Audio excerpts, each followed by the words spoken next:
আপনাদেরকে সরাসরি দেখাই কিভাবে একটা কলম তৈরি করে। তো সর্বপ্রথম এই যে আমি হচ্ছে কলমের বডি, এই বডিটা নিব। এটা হচ্ছে আমাদের কালি ভরার মেশিন। এই যে এই ট্যাঙ্কির ভিতর, এই ট্যাঙ্কির ভিতর কালিগুলো ঢেলে দিতে হবে। একসাথে আপনারা 1 কেজি 1.5 কেজি একবারে কালি দিতে পারবেন। এবং এটার সাথে হিটার কন্ট্রোলার সেটও আমরা দিয়ে দিব। অনেক সময় কালিটা ঘন হয়ে যায়, সেক্ষেত্রে হিট দিয়ে এটাকে আবার পাতলা করার জন্য। তো সর্বপ্রথম আমরা কালিটা ভরবো। বডিটা এখানে ধরে একটা চাপ দিলেই কালিটা ঢুকে যাবে। এই যে দেখেন, এই যে সাইড দিয়ে দেখা যাচ্ছে এই যে কলমের বডির ভিতর কালি উঠতেছে। আমাদের কালি ভরা শেষ। এখন আমরা আমাদের দ্বিতীয় মেশিন, আমরা প্রথমে কালি ভরলাম, এখন আমরা অ্যাডাপ্টার লাগাবো। এটা হচ্ছে আমাদের অ্যাডাপ্টার ফিটিং মেশিন। অ্যাডাপ্টার এই যে এই মেশিনের মধ্যে আমরা অ্যাডাপ্টারটা দিব, দিয়ে এখানে একটা আঙুল রেখে চাপ দিব, লেগে গেছে। একবারে সহজ কাজ। আশা করি প্রোডাকশন জগতে এর চেয়ে আর সহজ কোনো কাজ নাই। আপনাদেরকে সম্পূর্ণ কলমটা প্রসেস করে দেখাই। আর এটার জন্য যাবতীয় যত কাঁচামাল প্রয়োজন হয় এই সব কিছুই কিন্তু আমাদের কাছে পেয়ে যাবেন। এখন হচ্ছে আমরা এই নিপ বা পিন যেটা দিয়ে লেখে, এটা আমরা লাগাবো।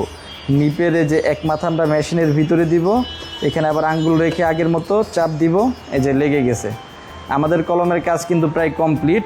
এখন এটাকে এয়ার টাইট করতে হবে। এটা হচ্ছে আমাদের এয়ার টাইট বা রোটারি মোটর।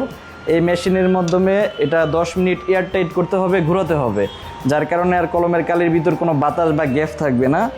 এটা শুধু যে ইলেকট্রিক লাইন দিলেই এটা অনেক স্পিডে ঘুরবে। এই ঘোরার ফলে কলমটা আর লেখার মধ্যে কোনো ছাড়া দেবে না।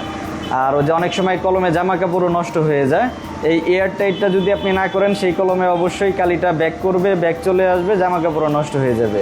সেই জন্য এটা মিনিমাম 10 মিনিটের মতো এয়ার টাইট করতে হবে। আমাদের এয়ার টাইট হয়ে গেছে। এখন আমি আপনাদেরকে সরাসরি দেখাই আমাদের কলমটা আমরা কীরকম তৈরি করলাম বা এটা লেখা দেয় কিনা।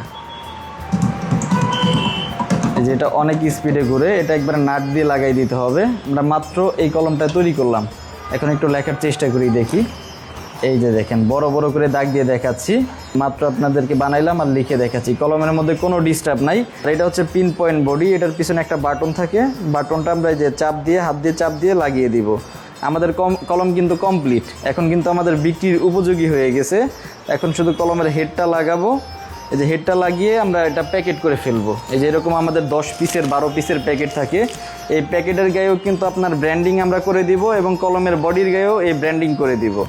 এখন শুধু এই যে প্যাকেটে ভরে আমরা এটা প্যাকেটটার মুখটা আটকিয়ে দিব। এই যে প্যাকেটের ভিতর ঢুকাইলাম। আর এখানে আঠা সিস্টেম থাকে, এই আঠাটা টান দিয়ে শুধু ভাঁজ দিয়ে লাগাই দিলেই হবে। আমাদের কলম কমপ্লিট। এই যে দেখতে পাচ্ছেন আমরা কলম তৈরি করে ফেললাম। এটা এখন আমরা সরাসরি বাজারে বিক্রি করতে পারবো। যারা আমাদের কাছে আসবেন সব কিছু এরকম হাতে কলমে প্র্যাকটিক্যাল প্রশিক্ষণ পেয়ে যাবেন এবং এই কলমের যত কাঁচামাল আছে এই সব কাঁচামাল আমাদের কাছেই পেয়ে যাবেন।